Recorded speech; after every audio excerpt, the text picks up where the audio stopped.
bawat sakit ng inyong damdamin ay damang-dama ng ating Panginoon. Damang-dama. Jesus sees your grief. He is touched with the feeling of your infirmities. He has given precious promises to comfort you. Ano po ang promise niya? I will never leave you nor forsake you.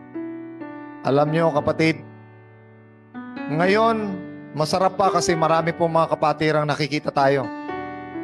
Pero pag natapos na po ito lahat, pag wala na pong nagko-comfort, tandaan mo kapatid, tandaan niyo kapatid, hindi kayo iniiwan ng Panginoon.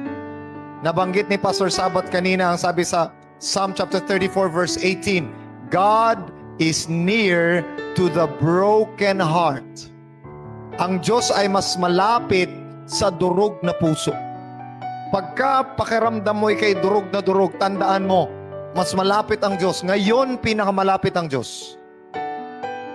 Nang si Kristo'y nabayubay sa krus ng Kalbaryo, nagdilim. Ang sabi ng Panginoon sa Kristo, my God, why hast thou forsaken me? Pero yun mga kapatid, ang pinaka malapit na panahon na nandun ng Panginoon.